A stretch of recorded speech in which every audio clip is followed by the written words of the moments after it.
नमस्कार, फौजी न्यूज़ 24 में आप सभी का स्वागत है। आज हम एक ऐसी शख्स के पास बैठे हैं, भिवानी नगर परिषद चेयरमैन प्रतिनिधि भवानी प्रताप के छोटे भाई और चेयरमैन के देवर हैं। आज हम इनसे विस्तार से राजनीतिक और सामाजिक पहलुओं पर विस्तार से चर्चा करेंगे। राहुल जी, आपका हमारे चैनल में स्वागत है। नमस्कार जी।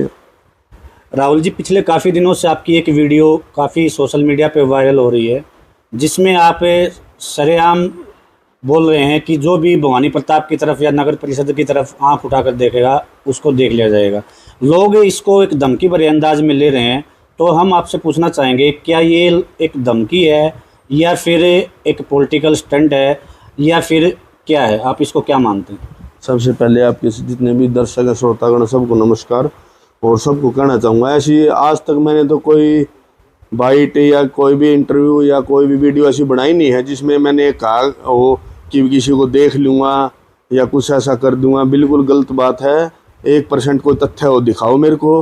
अगर आपको लगता है ऐसा मैंने, तो मैं सबसे हाथ जोड़ के माफ़ी मांगूंगा।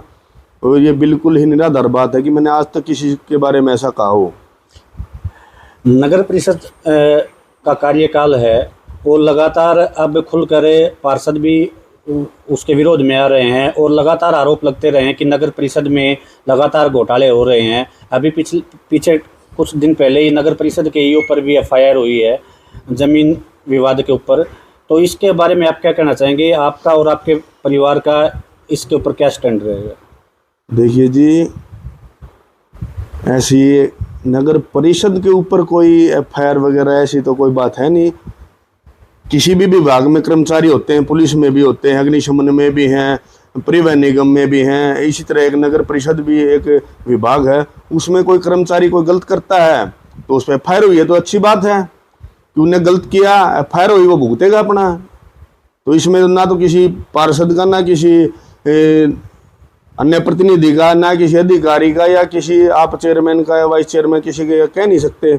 और जो करेगा, अगर कोई पार्षद होगा, चेयरमैन होगा या अन्य अधिकारी होगा, वो भुगतेगा। उसमें तो बहुत अच्छी बात है कि एक जागरूक नागरिक कोई शिकायत करता है और उस पर कार्रवाई की जाती है, तो बहुत अच्छी बात है। इससे अच्छी बात क्या होगी? आपकी भाभी जी नगर परिषद की चेयरमैन है, भाई आपके पार्षद भी हैं और पहले चेयरमैन भी रहे हैं। आगामी चुनाव नज़दीक है 1-1.5 साल के बाद, इसको लेकर आपका जो कार्यकाल है उसको किस नज़र से देखते हैं? लोग आपको किस भी है पे आपको पसंद करे और किस आपके क्या मुद्दे रहेंगे शहर की समस्याओं को लेकर, शहर की जनता को लेकर? देखिए, मुद्दे तो जनता के होंगे कि भी कितना क्या कमी रही है या क्या काम करना चाहिए था उन्हें। मुद्दे तो होते हैं विपक्ष के। और अब जैसे कि भवानी प्रतिनिधि है, चेयरमैन प्रतिनिधि, उनकी वाइफ चेयरपर्सन है, तो उनकी क्या चीज़ें थी, वे क्या लाना चाह रहे शहर में और क्या उन्होंने काम किया है, इस चीज़ को जनता समझेगी और वे समझाने का काम करेंगे। उसके आधार पर उनको वोट मिलेंगे। अगर काम किया है तो वोट मिलेंगे, काम नहीं किया तो बिल्कुल वोट नहीं मिलेंगे। और दूसरी बात, भाई आने वाले समय में कई न्यूज़ चैनलों से भी सुनता हूँ, कई यूट्यूबर हैं उनसे भी सुनते हैं, उनकी बाइट भी देखते हैं, उनके चैनल की वीडियो भी देखते हैं कि भाई ऐसा हो गया वैसा। तो मैं तो खुद चाहता हूँ कि जितने भी अच्छे आदमी हैं, सक्षम आदमी हैं और जनता को वे संतुष्ट कर सकते, तो उनको बिल्कुल निश्चित तौर से इस नगर परिषद के चेयरमैन के इलेक्शन में अपना फार्म भरना चाहिए, आना चाहिए। मैं तो बार बार कहता हूँ। और रही बात एक कि भी इन्होंने क्या किया, तो देखिए कई चीज़ें ऐसी होती हैं लोगों को पता भी नहीं होता कि किस विभाग का कार्य कौन करता है।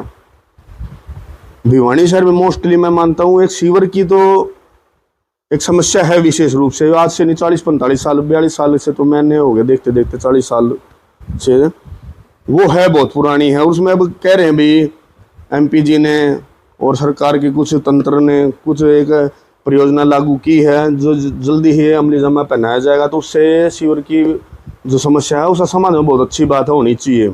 दूसरी, एक नगर परिषद के कार्य क्या होते हैं? गलियों का निर्माण, गलियों में लाइट की व्यवस्था करना, सार्वजनिक शौचालय वगैरह, पार्कों का और कुछ सौंदर्यीकरण का मेन रूप से ये चीजें होती हैं। तो इनमें आप कहीं भी उठा के दिले, आज तक तो इतने काम हुए नहीं। कम से कम 250-300 गली तो बन चुकी हैं। और किसी भाई की ये हो कौन सी तो मैं ले जाकर विजिट भी करवा सकता हूँ। दूसरी, पार्क, नेकीराम पार्क बहुत बड़ा पार्क बनाया है अभी, ये इसको प्रत्यक्ष प्रमाण की आवश्यकता क्या। नेहरू पार्क देख लीजिए आप, चौराहियों पे काम चला हुआ है। मदनलाल ढिंगड़ा का एक स्मारक है, देखिए आज, क्या कभी ऐसा किसी ने सोचा था कि ये चीज़ ऐसी हो जाएगी। सार्वजनिक शौचालय हैं आपके, मैं दावे के साथ कह सकता हूँ कि किसी ही भी हरियाणा के ज़िले में भिवानी जैसे सार्वजनिक शौचालय होंगे। आप कभी देखिए, उनकी तरफ ध्यान दीजिए। उनके रख रखाव की बात है, अगर आप यूरिनियल में लैट्रिन करेंगे तो उसमें किसी अधिकारी की, पार्षद की या चेयरमैन की कमी नहीं है, वो आपकी बुद्धिजीवता की कमी है कि आप किस चीज़ को, किस सुविधा, किस रूप में प्रयोग कर रहे हैं। राहुल जी, आपने चौक सौंदर्यों की बात की, तो अभी पीछे साल ही घंटाघर चौक पे जो नेकीराम चौक के नाम से जाना जाता है, उसका सौंदर्यीकरण आप नगर परिषद के द्वारा किया गया था। लेकिन कहीं ना कहीं आप जाकर देखोगे तो चौक पूरी तरह से डैमेज हो चुका है। तो कहीं ना कहीं इसमें भ्रष्टाचार की बू आ रही है, यानी जो सामान लगाया गया उस सामान की क्वालिटी जीरो रही है। तो इस विषय के ऊपर आप क्या कहना चाहिए? नहीं, ये बिल्कुल गलत बात है कि भ्रष्टाचार की बू आ रही है या सामग्री का निर्माण, सामग्री जो भी उसमें कोई कमी थी, बिल्कुल गलत बात है। आप देखिए, उसकी वीडियो सबसे पहले मैंने ही बनाई थी। जो दरवाजा टूटा हुआ था, स्टील का रेलिंग गेट लगा रखा है, वो टूटा हुआ था और उसके जो पिलर टूटे हुए थे, वे वीडियो मैंने बना के गिरी थी। कमी जब होती वहां पे लकड़ी लगा दी गई हो। आप देखिए कितना, आप खुद ईमानदारी से बताइए, घंटाघर चौक भिवानी का सबसे सुंदर चौक बना था, लेकिन चलाया तो नहीं। चलाए कोई, इसमें कोई अफसर थोड़ी चलाएगा जी उसको, या हम चलाएंगे। एक चीज बनाए आपके घर में, आपने एक चीज बना ली, आपके बच्चे उसको तोड़ देंगे बार बार में, तो क्या आपके उसमें आपने कमी डाली? सुनो एक मिनट में, नहीं, जिम्मेदारी बनती है उसके मेंटेनेंस। 2-3 बार हो चुका है, तो बार बार में कोई शराब पी के आता है, ट्रक ड्राइवर आता है, गाड़ी वाला ठोक देगा, तो उसमें कोई नगर परिषद की कमी थोड़ी है।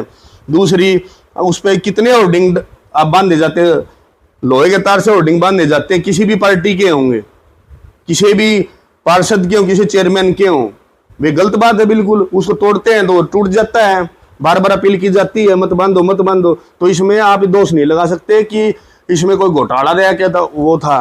ये पत्थर है, पत्थर को खेचो तो तोड़, हम खुद तोड़ रहे हैं उसको। लाइट तोड़ दी, लाइट, अगर जो लाइट की जगह भाई एक सुंदर लाइट लगाई है, उसमें वो दिखा दी, उसमें लाइट और लगा दिया उसमें बल्ब छोटा है, तो आप घोटाला कह सकते हो। जब लाइट प्रॉपर तरीके से लगाई गई थी, उसकी रेलिंग की जगह पत्थर, जोधपुरी पत्थर है, जो भी जोन सा पत्थर है वो लगाया गया था, सुंदर है। घड़ी लगाई गई थी, घड़ी बंद थी, उनकी समस्या बिल्कुल जायज थी। लोगों ने प्रश्न उठाया कि भाई इसको ठीक कराया तो ठीक करवाया जाए, ये चीजें थी। ये मान दो, पर इसमें नहीं कि भाई कोई सामग्री का एक वो उसमें अनदेखा किया गया हो कि कमजोर स्तर की सामग्री लगा दी, घटिया लगा दी, नहीं, ये गलत बात है। नहीं, वो भी उखड़ी हुई है। तो इसमें देखो, अगर कहीं ना कहीं शरारती तत्वों का हाथ है तो नगर परिषद की जिम्मेवारी बनती है कि उनके ऊपर एफआईआर करवाई जाए, कार्रवाई की जाए। ये बिल्कुल सही बात आपकी।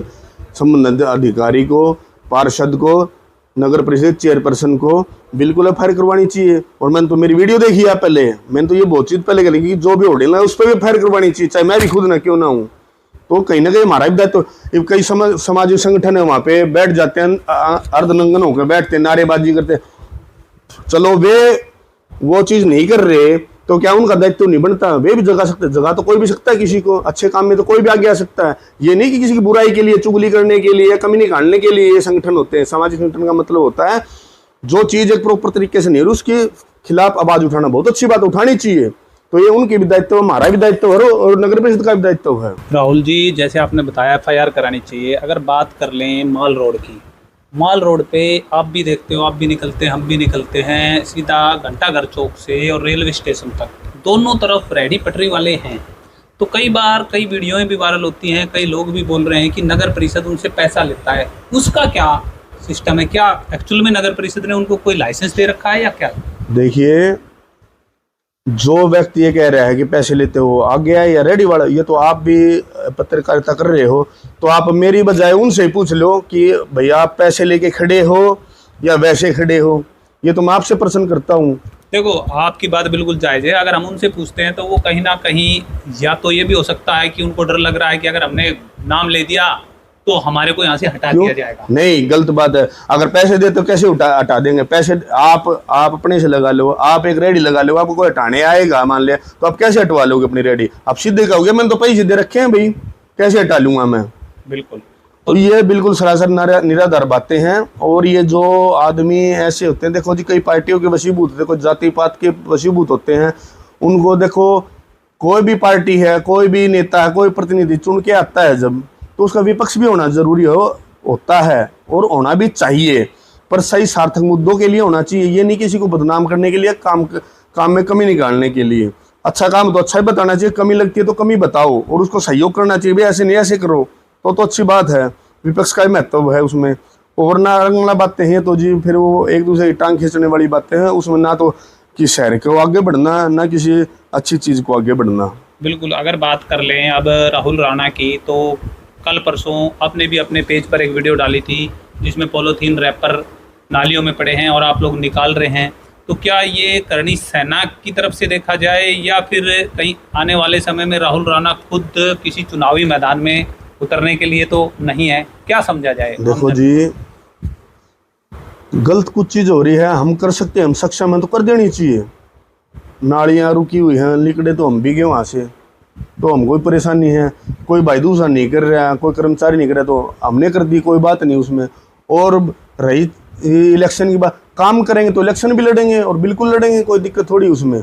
काम ही नहीं करेंगे, बैठ के भाषण देंगे या किसी में छीटाकाशी करेंगे और उस टाइम पे 1 महीने में 1.5 महीने में जाके हम भाई एक प्रभाव दिखा के, कोई भी हो, चाहे कि कोई बड़ी कोठी वाला बंगले वाला है, कोई बड़े राजनीतिक परिवार से है, वो आके जनता गुमराह होती है उससे, ना कि आपके बीच में रहने वाले इंसान से, काम करने वाले इंसान से आप गुमराह नहीं होते। उनका सहयोग करना चाहिए, उनको आगे बढ़ाना चाहिए। और एक विशेष तौर पे मैं 2-4 दिन से देख रहा हूँ कि कई चैनल वाले दिखाते हैं जात पात पे आधारित हो जाता है इलेक्शन भिवानी का आगे।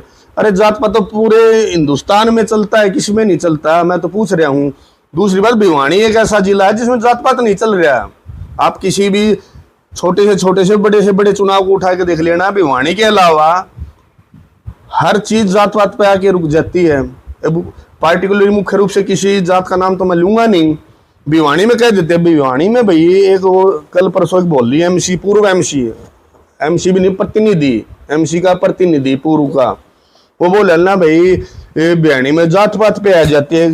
वो पत्रकार है जे भी, वो बार बार में इस चीज को लेके आते, तो उनको मैं स्पष्ट कर देना चाहता हूँ कि जनता गुमराह मत करे, अपने प्रयोजनों के लिए शहर में जात पात का जहर ना फैलाएं। उनको मैं अच्छी तरह कह रहा हूँ दोबारा से, तिबारे से, चौबारे से, कि ऐसी छोटी मानसिकता इस शहर में ना फैलाएं। यहाँ पे सबका बढ़िया भाईचारा। मैं उनसे एक प्रश्न करना चाहता हूँ, भाई जात पात है तो विधायक की तो खुद अपने मुंह से बता रहा है, वो बोल ली कि भाई हमारी तो थोड़े वोट्स हैं।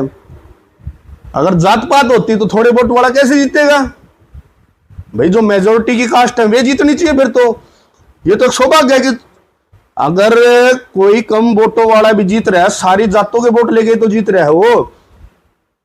ये तो इसको हरा रहे थे, कई सालों से हरा रहे, इनके हराने से। अरे ये बयानबाजी ने हार गया, कम से कम पिछली बार से भी ज्यादा 10-20 हजार वोट तो ज्यादा से जीता। तो एक आदमी 17,000 वोट ले रहा है, तो कोई एक समाज के तो ले नहीं रहा, सारे समाज के लिए हैं।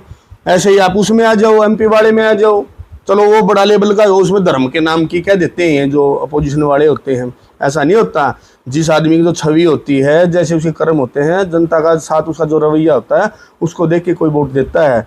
कोई जात पात को 1% कर लेगा आदमी, 2% कर लेगा, और वो भी नहीं करनी चाहिए।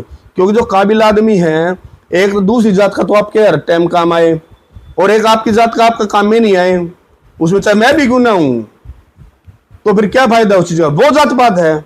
तो ये तो एक मनगढ़ंत कहानियां, एक वो कहते हैं ना ओरा बनाया जा रहा है। अच्छे काम हो रहे हैं, भवानी अच्छे काम कर रहा है, मिलनसार व्यक्ति है, तो उसके खिलाफ ऐसी चीजें करना करे जाए, कोई फर्क नहीं पड़ता। वो तो जिस दूसरी बात भाई, काम नहीं हुआ, नाश कर दिया शहर का। अरे पहले क्या था वो तो देखो आप, आज से पहले भिवानी ऐसी थी क्या?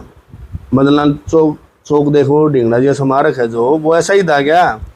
शहर के चौक चौराहे दोबारा काम हुआ है, ऐसे ही थे क्या? अच्छी अच्छी लाइटें लगी हैं, 12-13 हजार लाइटें लगी, वहां पे 12,000 लाइटें थी और वे हटा के 2-3 हजार लाइट रह गई। जब तो आप ये कह सकते हो गलत कर दिया। गलियां बनने लग रही है नीरी, तो वे बनी होड़ी गली तोड़ दी हो तो हाँ गलत किया। पार्क था जिसमें रामलीला होती थी बड़ी बड़ी, ये बोली खुद ये करता था, इसमें बेड़ंगे लगाए गए थे, बन रहा था। अब हम तो ये एक सीधी बात है, काम करके दिखा देंगे, ये फालतू बातबाजी हमने तो आती है। जैसे कि भाई साहब बता रहे थे कि भवानी खिलाफ बोलने वालों की खैर नहीं है और नहीं है, बताओ अपने आप ही बात जोड़ दी। मैंने तो किसी को धमकी नहीं दी आज तक, और ना मेरा इन विषयों का कोई मतलब बैठता कि मैं बोल लूँ। काम करेंगे, सीधी बात है, कोई वोट देगा, जिसका काम हो गया वो तो देगा, जिसका नहीं हो तो लाजमी बात नहीं देगा, बिल्कुल नहीं देगा, कोई भी हो चाहे देगा ही नहीं, बिल्कुल। बिल्कुल। अगर अंत में बात कर लें, वीडियो को लंबा ना करते हुए, बार बार बात होती है कि सारे चौक चौराहे बना दिए, बहुत से पार्क बना दिए, लेकिन कहीं ना कहीं आपको नहीं लगता है कि जो भिवानी नेहरू पार्क में एक शहीद स्मारक है, उस शहीद स्मारक का मदनलाल ढींगड़ा जी के बिल्कुल बगल में ये गेट है, वो अभी भी सूना पड़ा है पिछले 4 सालों से। हालांकि पूर्व सैनिकों ने विधायक जी के समक्ष और चेयरमैन जी भी थे एक कार्यक्रम में, वहाँ पे भी कहा था, तो बोला जी इसको बनाएंगे। तो आपको नहीं लगता कि कहीं ना कहीं उन जो शहीदों का जो स्मारक है उसको अलग थलग किया जा रहा है? नहीं, अलग थलग नहीं किया जाना चाहिए, और ऐसी मानसिकता नहीं है अलग थलग किया जा रहा है। कोई प्रॉब्लम है मेरे तो आज आपने बताई है तो मेरे संज्ञान में, मैं ये भी पूछूंगा, चर्चा करूंगा, और वे अगर नहीं भी करेंगे तो मैं पर्सनल तौर पे कराऊंगा। आप मेरे को बताइए, आप भी सैनिक हैं खुद एक, तो मेरा जो भी सही होगा मैं बिल्कुल करूंगा। मैं आपको बता रहा मदनलाल ढींगड़ा जी से, हाँ मैं समझ, मैंने देखा है, मैं भी 1-2 बार गया हूँ, तो आप उसमें देखो उस टाइम आया था तो उस टाइम पे सब फौजी भाई और बुजुर्गगण खड़े थे, उन्होंने मेरे ख्याल से माली की या कुछ वो कचरा वचरा कही थी, वो मैंने तुरंत करवाया था, बिल्कुल कराया था। बिल्कुल उस टाइम भी मैंने पूछा था कि भाई और कोई चीज की जरूरत है कि मैं और है वो बताओ। आपने टाइल की तो मेरे ख्याल से उस टाइल वाला भेजा भी था मैंने उस टाइम पे, वो भी हुआ था, जो बताया था उसी समय भी ये भी तो यही ना, तो आप बताओगे तो हम बिल्कुल क्रियान्वित करेंगे उस चीज को। तो यही है कि पूर्व सैनिकों की तरफ से एक अनुरोध रहेगा कि जो शहीद स्मारक है, शहीद स्मारक का जो गेट है उसको भी मदनलाल ढींगड़ा जी जैसा बनाए, क्योंकि उसमें 124 शहीद परिवारों के नाम अंकित हैं जो कि अपने आज भिवानी जिले के ही हैं। बिल्कुल होना चाहिए, चाहे वे भिवानी जिले के ना भी हों, वे देश के तो हैं, देश के लिए कुर्बानियाँ की हैं, उसके लिए आप कभी भी मेरी कोई ड्यूटी लगाओगे। हालांकि शासन प्रशासन से भी मैं अनुरोध भी करूंगा और पर्सनली मिलकर भी चर्चा करूंगा भी कुछ उनका क्या उनका एजेंडा था, उन्होंने आपको क्या पत्र दिया था, क्या उनकी मांग थी, उन पे आप कुछ कर सकते हैं या नहीं कर सकते हैं। उसके बावजूद अगर मेरी तरफ से कुछ होगा मैं बिल्कुल, आप एक बार कह देना मेरे को, मैं बिल्कुल वो पूरा काम करवाऊंगा। बिल्कुल बिल्कुल। राहुल जी, पिछले काफ़ी समय से भिवानी के विधायक घनश्याम सराफ जी हैं, वो अस्वस्थ भी चल रहे हैं और राजनीतिक सक्रियता भी उनकी कम देखने को मिल रही है। ऐसे में भिवानी शहर में कयास लगाए जा रहे हैं कि जो चेयरमैन प्रतिनिधि है भवानी प्रताप, क्या वो उनके राजनीतिक उत्तराधिकारी होंगे? क्या भवानी प्रताप अगला इलेक्शन लड़ने की तैयारी कर रहे हैं? देखिए जी, इलेक्शन तो हम लड़ेंगे, पर उत्तराधिकारी की ये कहना तो देखो उचित नहीं होगा। कौन उत्तराधिकारी किसका बनता है, वे भी एक पार्टी के ही प्रतिनिधित्व करें, और पार्टी टिकट दे ना दे तो देखो ये पार्टी के ऊपर बात है। पिछली बार भवानी की टिकट काट दी, और अभी मैं नहीं सोचता कि ये चेयरमैन वाले इलेक्शन में पार्टी टिकट दे ना दे, कोई एक वो नहीं है। क्या पार्टी टिकट नहीं देगी तो निर्दलीय? बिल्कुल लड़ेंगे हम तो, बिल्कुल किसी को भी पार्टी को, कोई भी पार्टी किसी को वो दे, हम तो इलेक्शन लड़ेंगे जी, बिल्कुल लड़ेंगे, 100% लड़ेंगे। अब की बार भी निर्दलीय लड़े थे, अब की बार भी लड़ेंगे, अब तो काम करके दिया है। आप एक युवा वर्ग का प्रतिनिधित्व करते हैं, अभी हाल ही में जो भी भर्तियाँ हुई हरियाणा में, उसमें बाहर के बंदे ज़्यादा लगे हैं, खासकर बिहार के बंदे ज़्यादा लगे हैं, हरियाणा के बंदों को इग्नोर किया गया है। इस बारे में आप क्या कहना चाहते हैं? देखिए जी, इग्नोर करने वाली कोई बात नहीं होती, ना तो मैं किसी पार्टी विशेष से जुड़ा हुआ हूँ, और ना आप इतने बड़े लेवल की बात कर रहे हैं, तो इसमें मेरी कोई हो सकता है मैं कुछ बड़ा बोल दूं तो उसमें कमी हो, चीज हो, त्रुटि हो, मैं एक पर्सनल नजरिया देता हूँ। मैं ये बता रहा हूँ, युवा के तौर पे बता रहा हूँ। देखिए, ऐसी कोई बात नहीं कि हरियाणा के को मत लगाओ, बिहार के लगवा दो, ऐसा नहीं होता। एक कैटेगरी होती है, कुछ % कोटा होता है, उसमें जिसकी जो काबिलियत है वो लग गया होगा, ऐसी कोई बात नहीं कि अदर आपकी बात हम मानते हैं, अदर स्टेट का कोटा होता है, लेकिन 70 वैकेंसी में से अगर 50 वैकेंसी आउट ऑफ स्टेट लगती हैं तो कहीं ना कहीं इसमें हरियाणा के युवाओं की अनदेखी की बात देखियो जी। वो तो एक भर्ती की प्रक्रिया है, जो कमीशन है वो उसमें कोई क्राइटेरिया बनाया होगा, उस वजह से हुआ। ऐसा तो कोई पागल है नहीं कि भाई अपने घर के बच्चों को दूर कर देगा और दूसरों को ले आएगा। बिहार में क्या ऐसा कर देंगे? नहीं, ऐसा नहीं होता जी। कुछ ना कुछ तो एक क्राइटेरिया होगा, उसके अंतर्गत ये चीज़ें हुई होंगी। आने वाले समय में राहुल राणा की शहर में राजनीतिक तौर पर क्या भूमिका रहेगी? क्या राहुल राणा भी इलेक्शन लड़ने की सोच रहे हैं? क्या उनका राजनीतिक स्टैंड रहेगा या वो सोशल वर्कर की तरह ही शहर में काम देखिए करता जी, सोशल वर्कर की तरह तो मैं काम करता रहूँगा और करना चाहता भी हूँ। और राजनीति की बात है तो मैं बिल्कुल, अगर जब मेरे को ये लगेगा बिल्कुल इलेक्शन लड़ना तो लड़ूंगा, बिल्कुल लड़ूंगा। अभी मेरा भाई लड़ेगा तो उसके खिलाफ तो मैं लड़ूंगा नहीं, देखो। और मेरा भाई अगर किसी कारणवश नहीं लड़ता है तो मैं बिल्कुल लड़ूंगा, 100% लड़ूंगा। आज हमने राहुल राणा जी से तमाम राजनीतिक और सामाजिक पहलुओं पर विस्तार से चर्चा की और हम उम्मीद करते हैं कि आगे भी राहुल राणा जी जो जिन विषयों पर हमारे साथ चर्चा हुई है, जिन विषयों का उन्होंने आश्वासन दिया है शहर में की समस्याओं के ऊपर, वो उनको पूरा करेंगे। आप सभी दर्शकों से अनुरोध है कि वीडियो को ज़्यादा से ज़्यादा शेयर। एक बात मैं आपसे आपके चैनल के माध्यम से कहना चाहूँगा, देखिए जी, आप भी लोगों को जागरूक कीजिए कि खुले में कचरा न डालें। बस एक सारी समस्या का ही समाधान हो जाएगा। जो ये अनर्गल बातें करने वाले हैं उनको भी एक जवाब मिल जाएगा। जब गाड़ियां आपके घर में कलेक्शन करने के लिए आ रही, कचरा कलेक्शन करने, तो आपको खुले में कचरा गिरने की आवश्यकता है। सिर्फ ये चीज़ आप ध्यान रखिए। आपसे अनुरोध है, विनती है कि आप भी थोड़ा जागरूक करें, आपके चैनल के माध्यम से, आप पर्सनली भी। और जो जात पात की बात करने वाले हैं उनको भी एक मैसेज है कि भाई ऐसी बातें मत करें। अभी एक 2 मिनट की एक बात जोड़ना चाहूँगा। वो एक बोली कह रहा था कल परसों अजय के उसमें कि भाई मेरे समाज की खड़ी होगी थी इसलिए मैंने पर्चा उठा लिया। तो इसमें जातिवाद वे कर रहे हैं भाई। हमारे खड़ा भवानी निर्दलीय खड़ा हुआ तो हमारे अंकल जी वीरेंद्र सिंह खड़े हुए थे, वो राजपूत समाज से थे, उन्होंने इलेक्शन लड़ा। उनको लगता था भी लड़ना चाहिए तो उनमें काबिलियत लड़े हुए। ऐसा तो नहीं हुआ कि भवानी ने पर्चा उठा लिया, उन्होंने उठा लिया। मैं चाहता हूँ जो काबिल हैं किसी भी समाज में हैं और ज्यादा से आए, किसी की बपोती नहीं है राजनीति के। हाँ भाई कि एक परिवार लड़ रहा है तो वो लड़ता रहेगा, नहीं। हमारे समाज में भी कोई है, युवा भाई है, बुजुर्ग है, जो काबिलियत रखता है, बिल्कुल आए, लड़े, किसी भी पार्टी से लड़े या निर्दलीय लड़े, स्वागत है। और जैसा हमारा हमको ये लगे भवानी से ज्यादा काबिल तो हम उसकी मदद करें, चाहे भवानी भी खड़ा हो, बिल्कुल ऐसा ही हर समाज से है। ये मत सोचें कि कोई बड़ा कोठी वाला है, कोई बंगले गाड़ी वाला है या कोई ज्यादा पैसे वाला है या राजनीतिक हस्तक्षेप वाला है वो ही लड़ेगा, समाज का ठेकेदार नहीं। समाज का ठेकेदार हो जाए, समाज के लिए अच्छी चीजें सोचता है, समाज के लिए अगर खड़ा रहता है, समाज में जो फूट गिरवाएगा या समाज को पीछे लेके जाएगा वो समाज का मुखिया ठेकेदार कभी नहीं हो सकता। हमारे साथ तमाम राजनीतिक सामाजिक पहलुओं पर राहुल राणा जी ने विस्तार से चर्चा की। हम इनका अपने चैनल की तरफ से, अपने दर्शकों की तरफ से हार्दिक आभार प्रकट करते हैं और समाज और अपने दर्शकों से भी अपील करते हैं कि आप सब जात पात के झांसे में आकर न तो अपना वोट खराब करें और न ही लोगों के बहकाव में आए। आप समाज के एक जागरूक नागरिक का कर्तव्य निभाएं और समाज हित में अपना काम करते रहें। धन्यवाद।